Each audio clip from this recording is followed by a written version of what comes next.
So I was told by a viewer that John Mearsheimer, Mearsheimer, his take on Ukraine, Russia was the best one out there, or something like that. A really good one to listen to.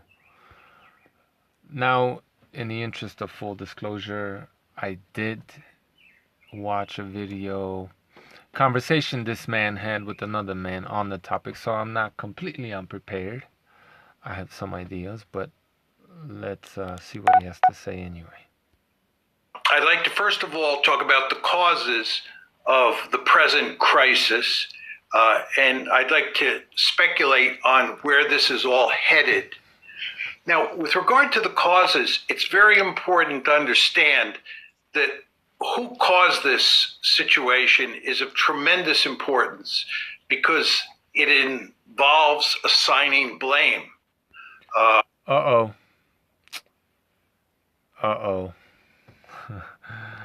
You done fucked up, homie. But like I said, I'm not completely unprepared here. So, we are no longer talking about this sort of deterministic world where, atoms bounce into and clash against other atoms, and there's just simple impersonal cause and effect and no free will, and it's all predetermined and we can't do anything about it. It's a different metaphysical view of the world where there is this thing called objective morality, right? Once you start talking about blame and underline the importance of this here concept as it applies to the current Russia-Ukraine situation, what you're really talking about is, well, what's right and what's wrong, right? You're talking about morality. There is no room here for relative morality because, well, you're hoping that your conversation has meaning, right? The message that you are putting out there is meaningful, that it's true, valid, right? And the only way it can be that, when it comes to this metaphysical, especially concept of good and evil, right or wrong, is if morality is objective. Because if it's relative, right, you could blame A and I will blame B, and we'll both be right, which doesn't make any sense. It's meaningless, right? You really have two choices here. You can argue that the West... Uh-oh. Come on, man. You keep stepping in your own shit. You only have two choices. Now, I like to simplify things, definitely, for the sake of the argument, but to say that there are only two choices here, right, is to imply what? We know what these choices will be, right? Russia bad or the West bad, right? That implies that there is no shadow government, right? That implies that, well, it really is that simple, right? That it's these... Let me take a sip of my tea. Two very clearly well-defined entities are opposed to one another perfectly, at least insofar as this is concerned. They're not in no way, shape, or form working together, right? You only have two options here, right? It couldn't be that both of them are evil, right? In this particular situation, one is good and one is bad, right? That's what he's saying. This is starting, he could be right? But it's starting to sound like a false dialectic.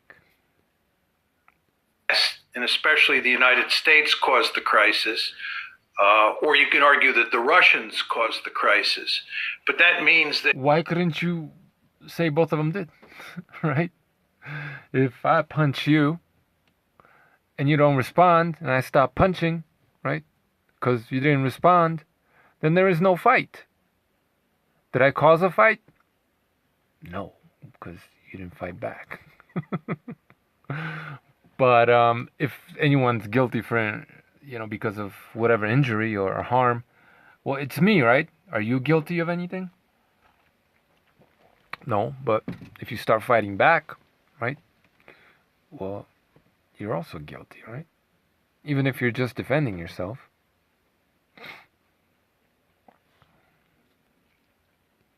Whoever you argue caused the crisis is responsible for. But the point is, right, from our fight, if you and I fight and, we break a table or some glasses, I get a broken nose, you get a black eye, right?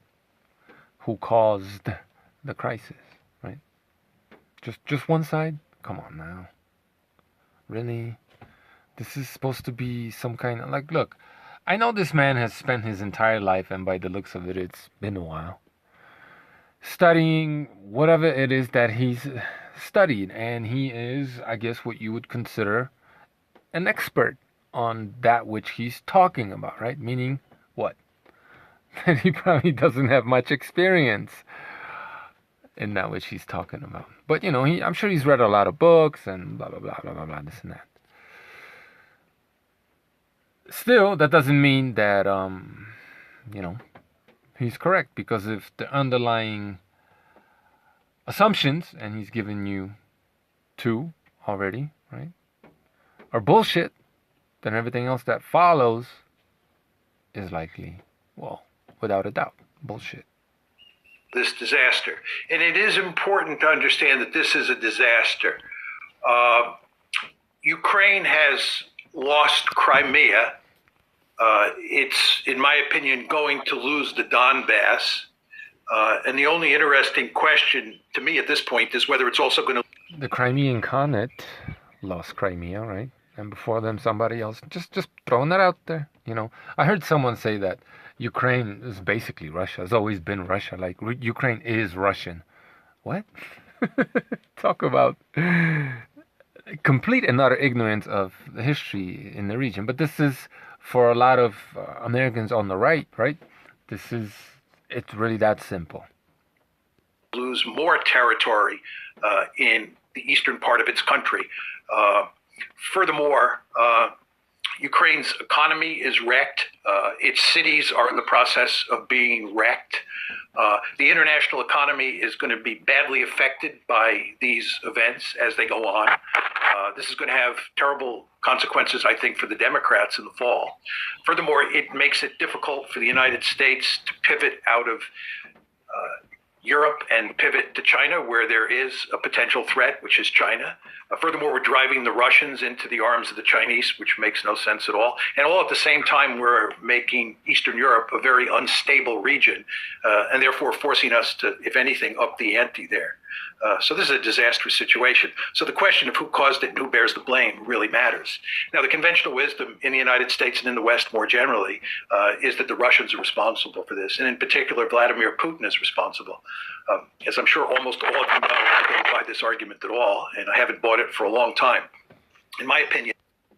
So the guy who attacked what's supposed to be a sovereign country, a lot of people believe it is, right? But a guy who attacked a country that he has no, legal dominion over, and from which precipitated tons of death and a global economic crisis, and political for the United States anyway, at least the Democratic Party and all this other stuff he's talked about, right? The guy who literally, right, caused all of that by attacking a foreign country, by starting a war, he bears no responsibility for it, right?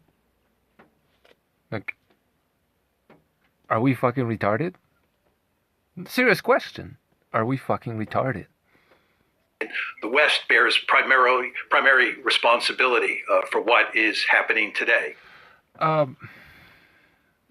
Maybe. I mean, why split hairs, right? The West, of course the West is responsible. Of course it is. Yeah, obviously. But to say that Putin isn't, So he just contradicted himself, it would seem. I don't know if you noticed, but because he's saying that it's either or. First he said it's either or, right? And now he's saying that, well, he is letting you to believe that if the West is primarily responsible, then to some degree, like secondary degree, so is Putin. But then he also says that he isn't, because that's how he set up the conversation, either or, false dialectic. Now he's walking into his own shit, right? And it was largely a result of a decision in April 2006 to make Ukraine and to make Georgia a part of NATO. We were going to integrate Ukraine into NATO come hell or high water. Now, the Russians. Now, obviously, Russia's not going to like that, but Putin did what he could to integrate Ukraine into his sphere of influence. I mean, why is it wrong for NATO to integrate countries into NATO? And okay, seemingly, for Putin to integrate countries into his, well, version of the Soviet Union, right? They're doing the same thing, right? Except in this region, part of the world, I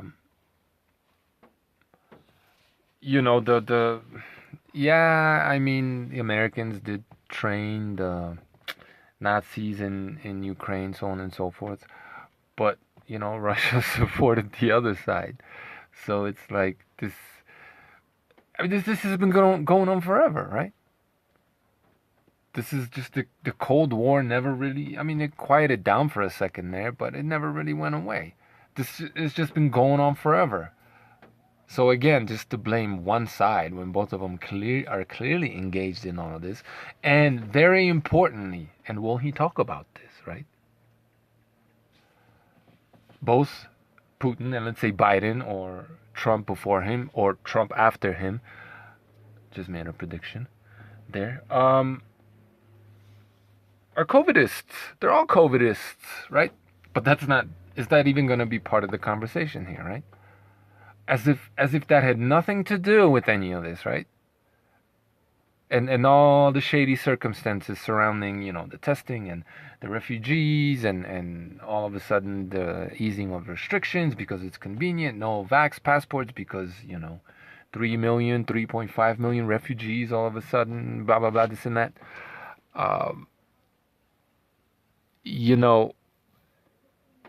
As if that had no bearing on any of this. Nah, who knows? Maybe he'll talk about it and see some kind of connection there, right? But if not, and maybe I'll just prejudge a little bit. This other talk that he had with another man, he said nothing. He didn't even mention the word, right? Anything to do with the scamdemic. But if he doesn't, right, recognize the connection or talk about even the fact that one seems to have gone away, at least in that part of the world that's involved in this shit. And now we have this other news story, right, on brainwashing everybody, at least to some degree, myself included. Right? And if he doesn't make that connection at all, then, well, he's really just a cog in the machine, right? Because that's the new narrative. We don't talk about the old. We don't put two and two together. That went away for now, right? We all know this. And this is the story, right? And this is who this guy is, right? He's part of the system, right? This whole idea that a guy like this, right, or another guy like this, maybe Trump, that they're somehow anti-system guys, or they're outsiders. They're not part of the president of the fucking United States, right? Lifelong Democrat, connected to all the shiesty ass Democrats, right?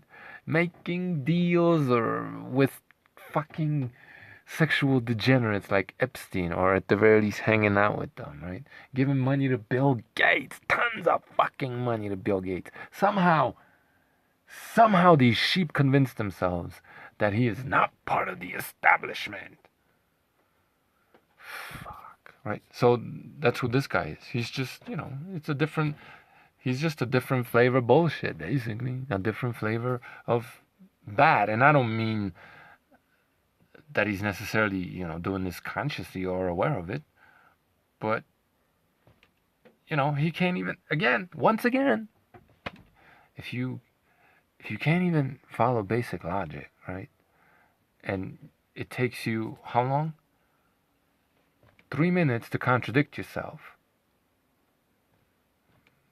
Then, I mean, how aware of what's going on are you? Right?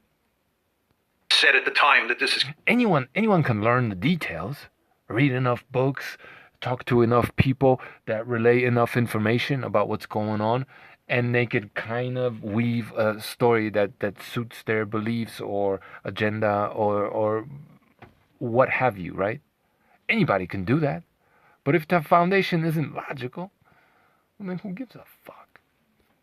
Categorically unacceptable. The Russians made it clear that they had swallowed the first two tranches of NATO expansion, the 99 expansion and the 2004 expansion, but Georgia and Ukraine were not going to become part of NATO.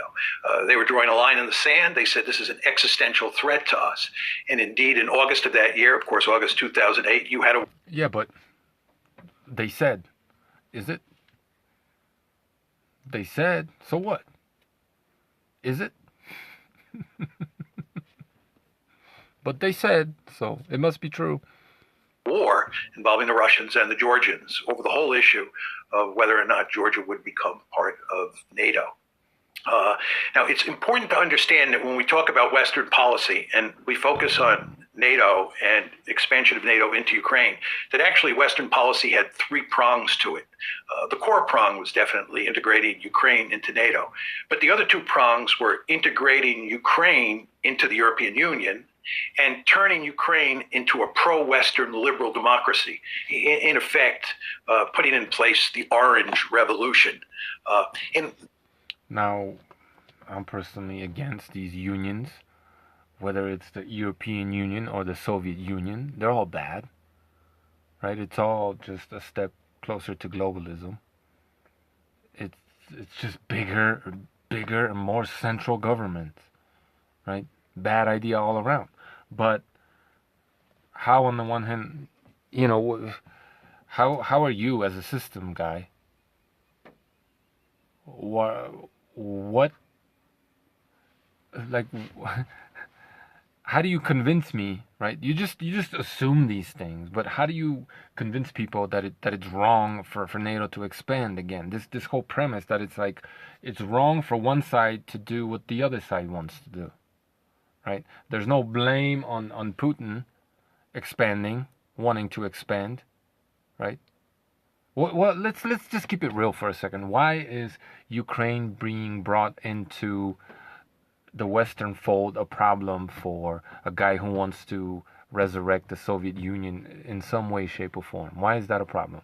Well, because fucking Ukraine was the second biggest and probably, if I'm not mistaken, the second richest, most powerful, resource-rich state in a republic, if you will, of the Soviet Union. So if the West grabs control of it, Putin can't. And Putin has meddled in their elections. He installed a pro-Russian puppet, right? That was cool somehow, right? Even though there was evidence of fraud. But so it's somehow okay for him to do that, right? But we're just gonna blame the West, right? But this is, if that's how you set up the conversation, right? With this false dialectic, you start sounding like a fucking idiot. No offense to the old man, but just he's not making any sense. These three prongs of the strategy were all designed to make Ukraine a pro-Western country, a country in the West's orbit sitting on Russia's border. And again, the Russians made it unequivocally clear at the time that this was not going to happen. Now, the first crisis broke out in February 2014. The way I like to think about this is that you had a major crisis in February. So just because the Russians say that if you try to take over Ukraine, it's war or something along those lines, that makes it morally correct? Because we're talking about blame here, right? He's not making any arguments. Even though he set this up in metaphysical terms that someone is guilty, right? Someone is wrong. He's giving you no evidence for why, Putin is correct. It's just might is right, right? Which is fucking it's the essence of relative morality, right? Might is right. I got the power, so I'm correct. So you can't even talk about right or wrong when you think morality is relative, or it is whatever you say it is, or it is whatever Putin says it is. That's not morality. That's not right or wrong. The fuck? 2014 broke out that date. Then you had a major crisis breaking out in December of last year. That's December 2021. And on February 24th of this year, the war started. Now, what about this crisis in February of 2014, February 22nd to be exact? It was precipitated in large part by a coup that was supported by the United States that took place in Ukraine and resulted in a pro-Russian leader, President Yanukovych, being overthrown and being replaced by a pro-American prime minister. Right, so that was someone Putin had helped put in power. And his successor was someone that America put in power. Once again, it's like, it's okay for Putin to do this shit, but it's not okay for the West to do it. Minister. The Russians found this intolerable. At the same time, they were debating with the West and with the Ukrainians over. So the guy is just a Russian shill, right? The Russians found it intolerable. That's not a justification for murdering tens of thousands of innocent people, shelling innocent Ukrainians. What the fuck, dude? He wants to talk about morality, right? He says NATO stealing the election like Putin did, or influencing the election like Putin did back in the day, and winning over Putin, right? That gives Putin the right, morally, objectively, correctly, to go in and murder innocent people. What the fuck is this guy talking about? EU expansion, and always in the background at that point in time was NATO expansion. This blew up, and it had two consequences. One is that the Russians, in effect, took Crimea away from Ukraine for themselves. They had no intention of ever letting Sevastopol become a NATO. The second thing that happened is that the Russians helped foster a civil war in Eastern. So because U.S. allegedly fixed the election, right, or influenced the election, that makes it okay for Putin to go to war and take a chunk of a foreign country for himself, right? Okay, like this, and that's morally correct because, morality is objective. Ukraine, and of course that civil war festered well after 2014. But the crisis really blew up in 2014. Then, starting about mid-year, and really heating up at the end of last year, I would say in December 2021, was a second major crisis. And the question is, what caused this crisis? And in my opinion, it was caused largely by the fact that Ukraine was becoming a de facto member of NATO. It's commonplace in the West, especially in Washington these days, to say that Ukraine had nothing to fear regarding, the United States had nothing to fear. Russia had nothing to fear regarding Ukraine becoming part of NATO. And Russia had nothing to fear because NATO was doing nothing to move forward Ukraine's incorporation into NATO. I think in a de jure sense, that's absolutely correct. But in a de facto way, that's wrong. What we were doing was we were arming the Ukrainians. And you want to remember, it's President Trump in December of 2017, who was under great pressure, who decided to arm the Ukrainians. So we were arming the Ukrainians, we were training the Ukrainians, and we were forming ever closer diplomatic. The Trump, right? The guy who the war would have never happened if Trump was in office. When Trump is one of the reasons why this conflict escalated, right? He sent like CIA instructors to train the Nazis, right? Giving, and this is the hypocrisy of people on the right, right? They'll blame Biden, talk about Biden when Trump was also the reason why this has escalated, right? I was checking out some, like, ostensibly, I guess, right-wing podcast, and they were making kind of fun of people who are more center-right for all of a sudden disrespect, being hypocrites on the issue of the freedom of speech, right? All of a sudden saying it's okay to censor Russians online, right? When they're supposed to be pro freedom of speech, right? Making fun of them, not like completely oblivious of their own hypocrisy. This is the people, not quite far right, but further to the right, where they were, up until fucking 3 months ago or 3 weeks ago, they were anti-war. And now they will do nothing to denounce a guy like Putin who just started a war, right? They will go down to their fucking graves not denouncing this bastard Putin for all the shit that he's doing, all the innocent people he's murdering. Will not denounce him, right? But this is how the system plays you, right? I mean, the fucking the delusion or how oblivious they are to the very same kind of hypocrisy that they're pointing out in the people that are politically like them. Just the fucking cognitive dissonance is ridiculous, man. But this is how the system plays you, right? And I've talked about this many times. People that are left or right, they stick to, or wherever they are, identify themselves on the spectrum, right? They have no moral compass, right? They pretend they do. They have no values, really, right? Because if your values are in flux, then you don't really have any value. You're worthless. They don't have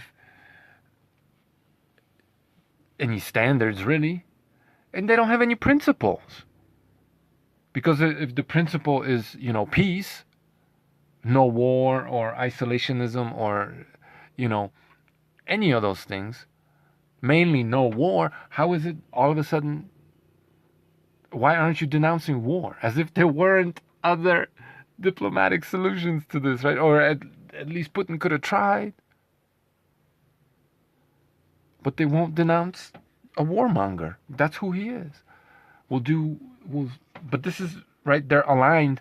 This is how they get brainwashed into this sort of stance and being hypocrites themselves, completely and utterly oblivious to their own hypocrisy, while pointing it out yet again in people who are part of their political party, if you will, spectrum at least. Let me take a sip of my tea. They simply go with that choice because that's anti-left, right? The left says this, we have to be like a bunch of spoiled brats, right?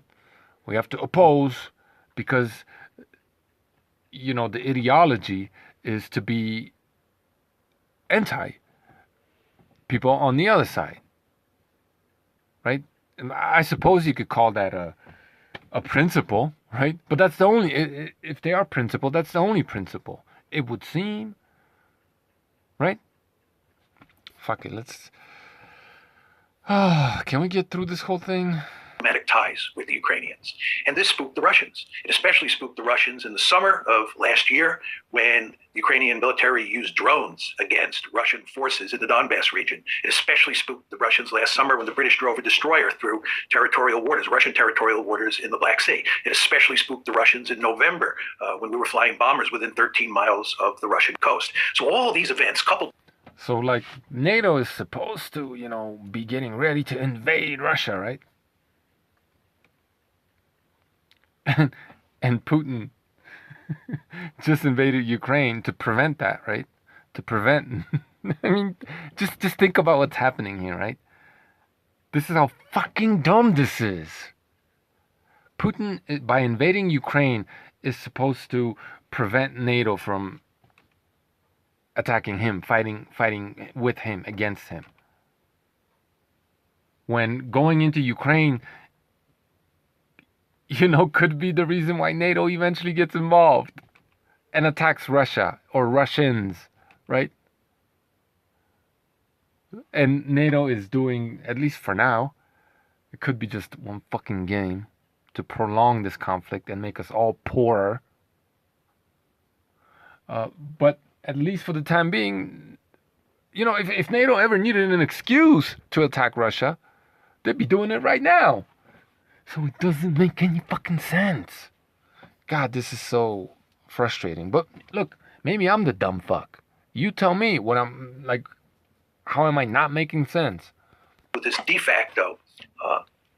de facto bringing of Ukraine into NATO pushed the Russians to what Sergei Lavrov said was the boiling point. You know, Lavrov was asked in January why the Russians had reached this point, and why we were in the midst of a crisis. And he said, Lavrov said in January, we had reached our boiling point. First expansion of NATO, second expansion of NATO, and then all of these events associated with Ukraine. The Russians had it.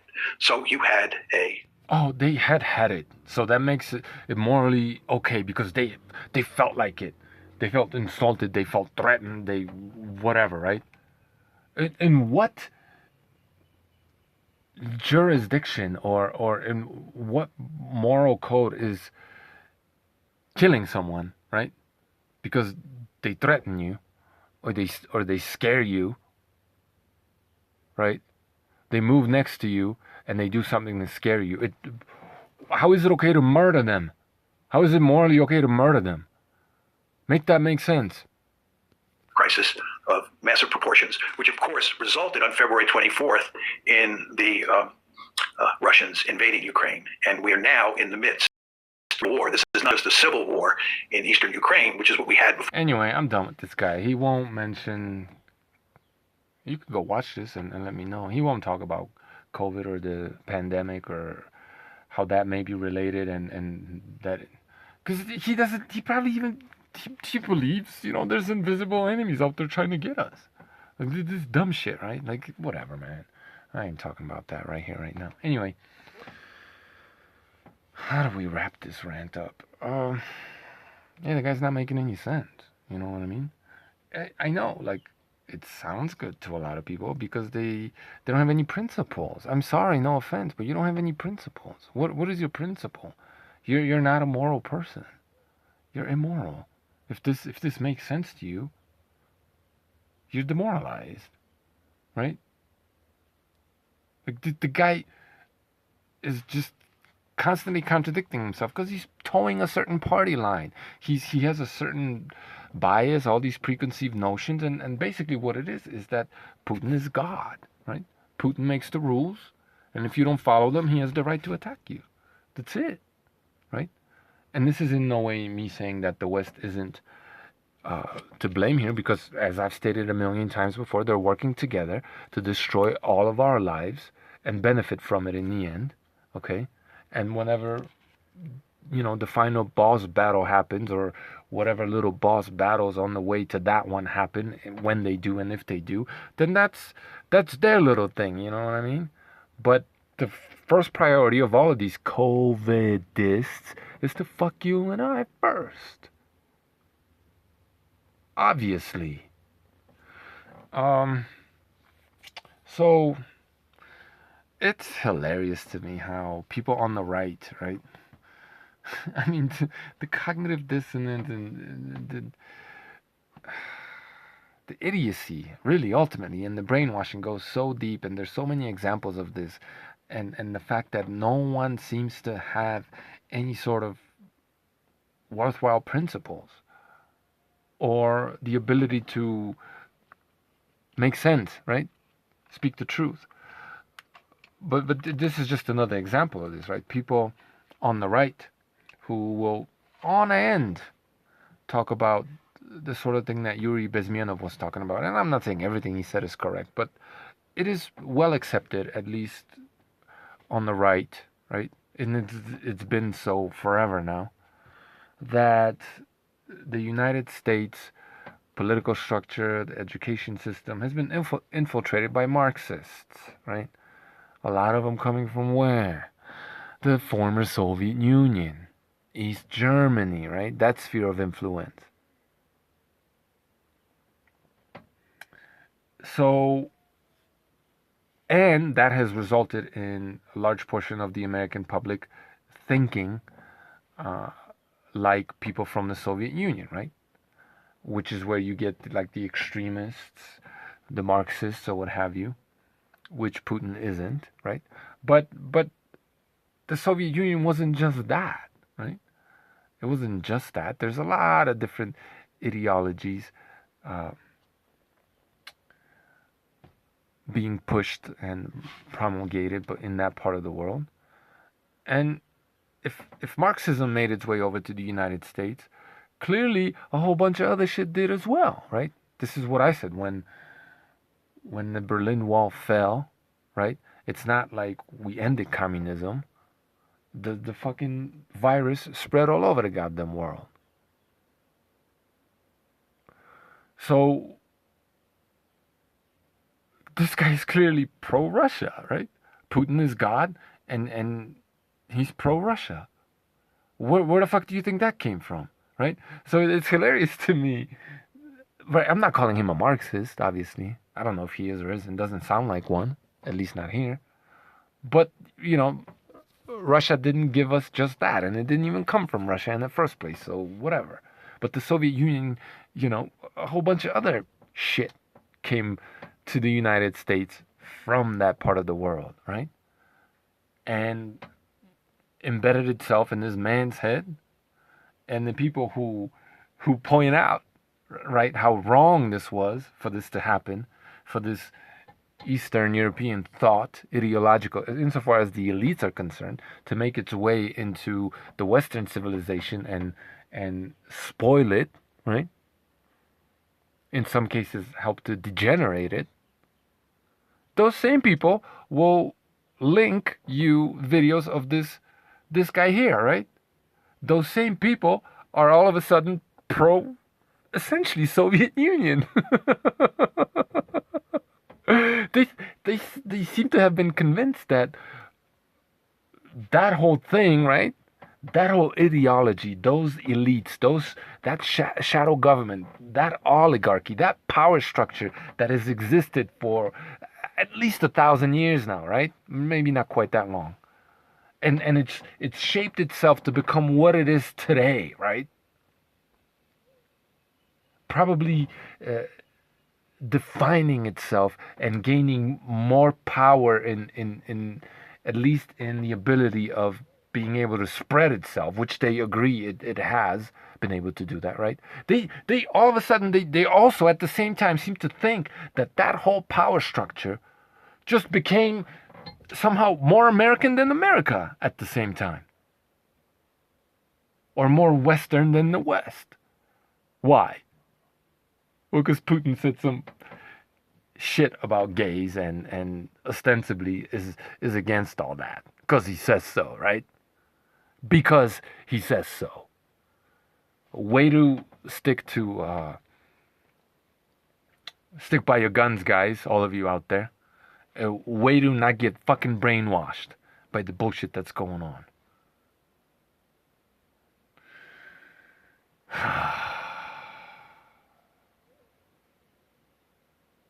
I don't know. You tell me. Am I oversimplifying this shit? Right? Probably.